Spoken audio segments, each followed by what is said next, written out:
Françaises, Français, mes chers compatriotes, suite à mon deuxième échec aux élections présidentielles, j'ai décidé de vous donner le plus beau cadeau qu'un homme politique peut vous donner, vous offrir. La sincérité. Vous savez, j'ai changé. Oui!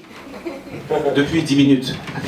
Et je crois que ce que l'on attend d'un responsable politique comme moi, c'est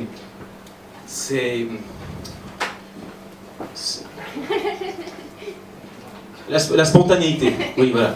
Le naturel. Alors, oui, suite aux différentes affaires de corruption, d'agression sexuelle, d'ivresse sur la voie biblique, parce que j'aime bien le vin de messe, eh bien, j'ai décidé de me battre. Oui! Alors, mais d'abord, laissez-moi vous parler de ma vie. Vous savez, derrière chaque femme, il y a un homme. Non, derrière chaque grand homme, il y a une femme, oui, c'est ça. Laissez-moi vous parler de ma femme, Kimberley. Allez, où cette conne? Bon. J'ai rencontré Kimberley lors de mes études à Harvard, et nous étions rencontrés, oui, dans un atelier théâtre, et nous avions joué cette magnifique pièce de Brian Shakespeare. Cette pièce, c'était pas McDonald's, non. McDonald's, c'est les frites. C'est ça. Ah non, Macbeth. Nous étions tous nus sur scène, c'était magnifique. Et le soir de la première, j'ai senti qu'avec Kimberley, je sentais quelque chose. Je touchais quelque chose.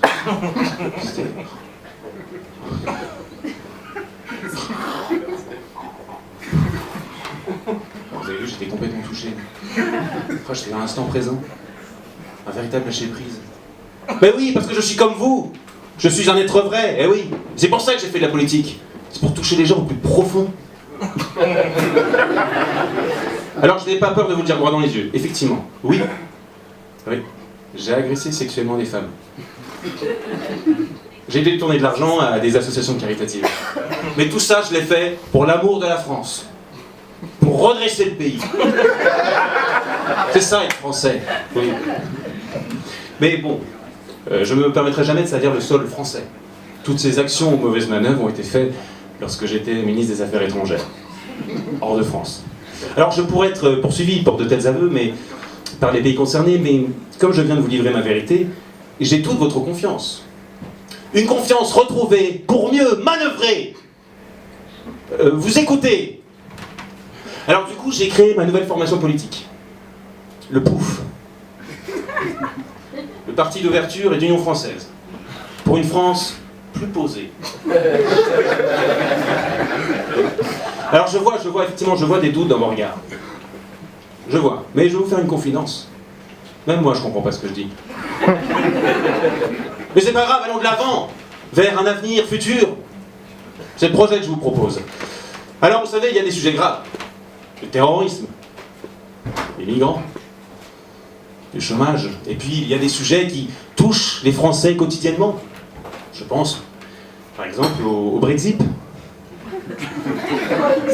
C'est terrible, et oui, aujourd'hui les Français sont en colère face à la disparition progressive de la braguette à zip. Et qui laisse un monopole énorme, à la braguette à boutons. Et je ne laisserai pas passer ça. Vous savez, le zip, c'est la modernité, c'est l'évolution. C'est l'actualité. La braguette à boutons, c'est le conservatisme, le passé. La braguette à boutons, c'est l'extrême droite. Vous savez, hier j'étais où?